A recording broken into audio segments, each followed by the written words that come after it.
All right, guys, welcome to Flav Oriana's MMA show. I'm your host, Flav Oriana.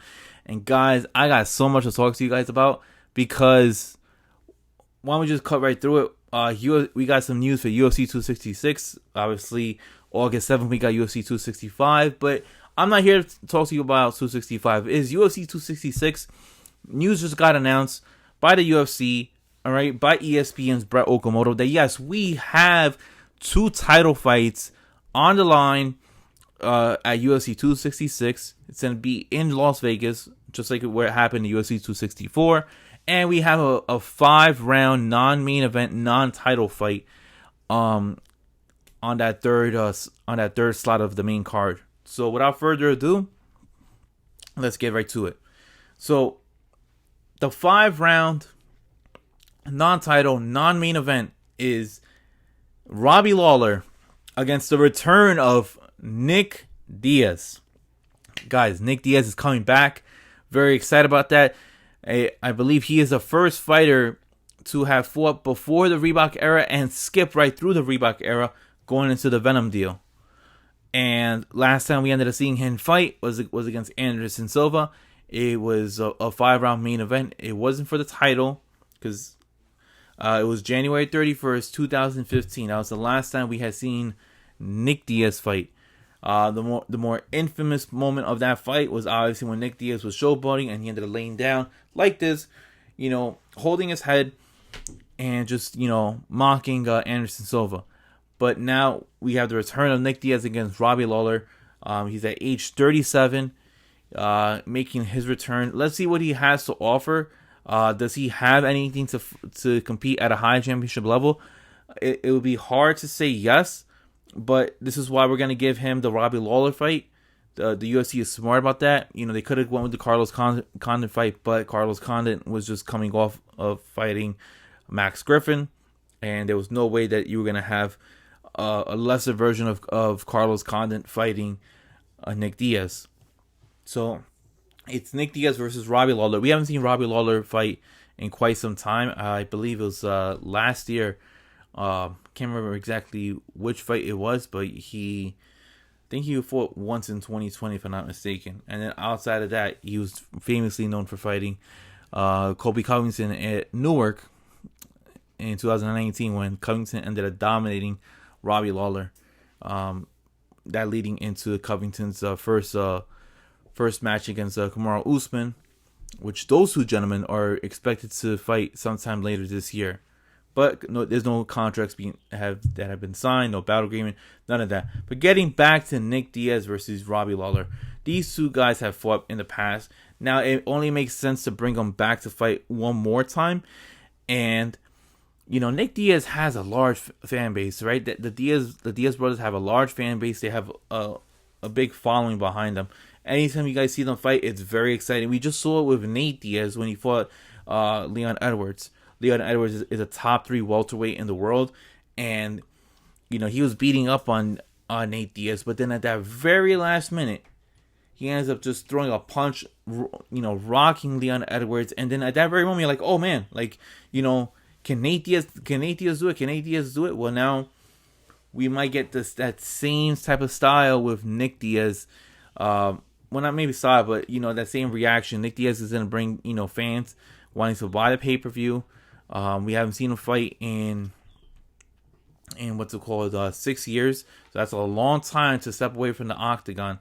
Not saying that it's all on him. Obviously, you guys could do your research, reasons why he wasn't in the octagon for the UFC for X amount of time. But yeah, so he's gonna be fighting. All right, that's gonna be a great way to start off that 3-part header for that main card. And the co-main event, we're gonna have Valentina Shochenko. She's gonna be defending her title, the women's bantamweight title, against Lauren Lucky Murphy. Lauren Murphy has been very well deserved on trying to compete for its title. She ended up fighting Joanne Calderwood.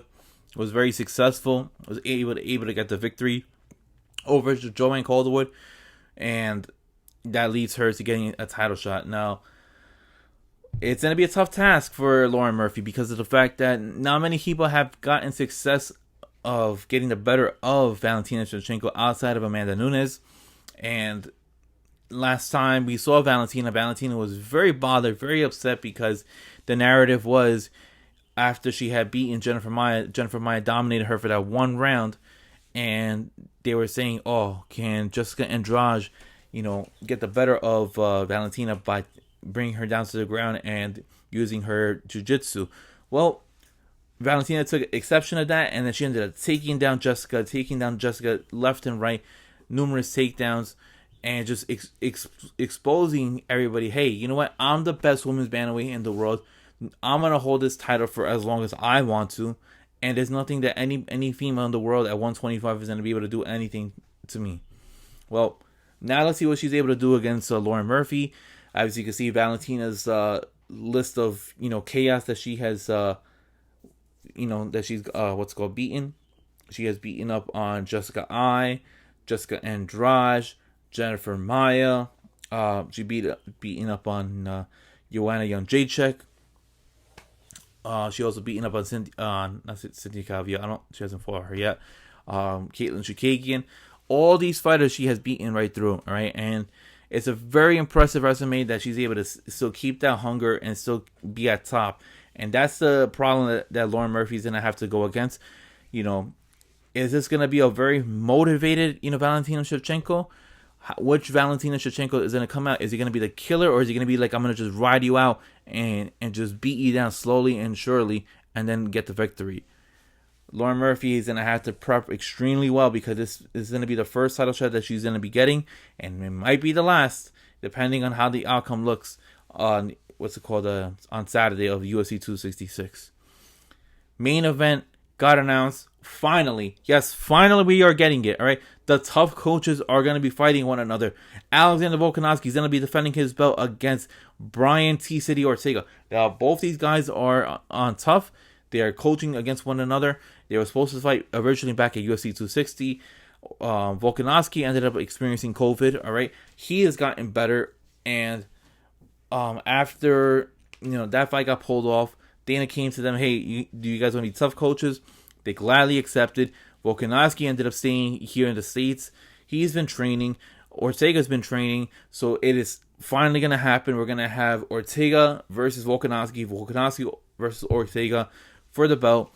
This will be the first time in the last two fights that Volkanovski is going to be fighting somebody totally different outside of Max Holloway. All right. Now, this is perfect for the featherweight division, because the reason why I say that is because of this.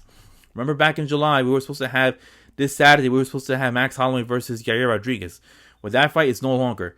If I'm Max Holloway, I'm not taking no more fights until after UFC 266. All right.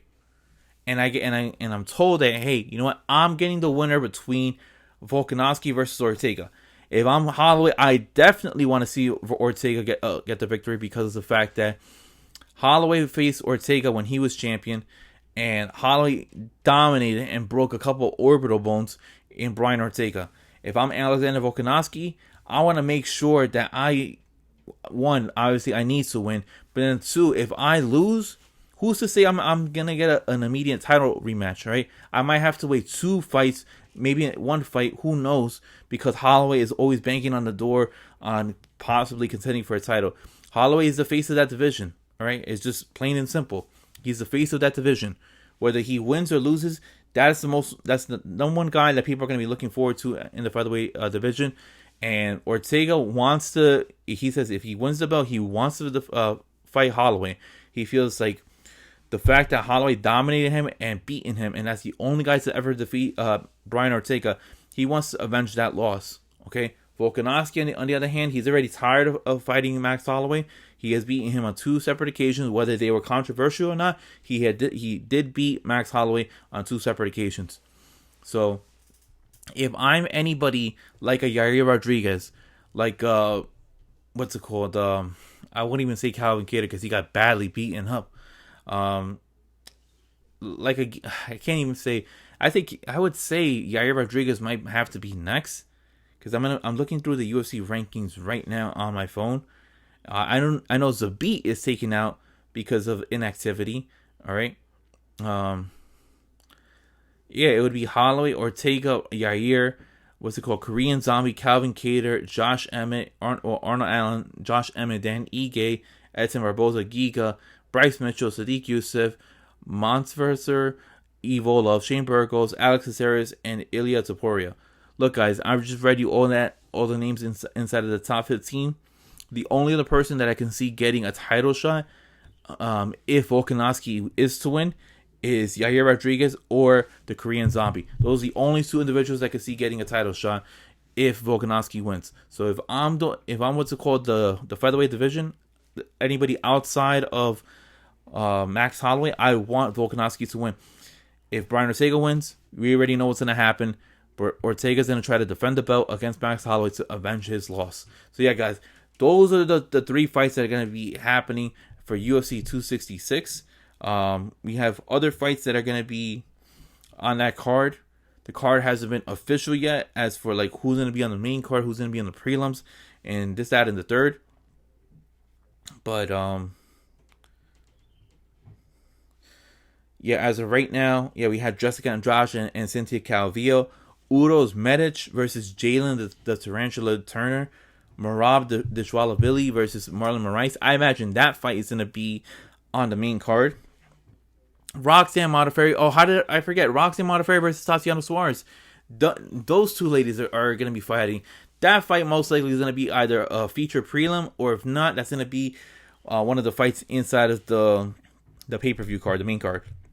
And then we have Manon Fiorot versus Mayra Bona Silva.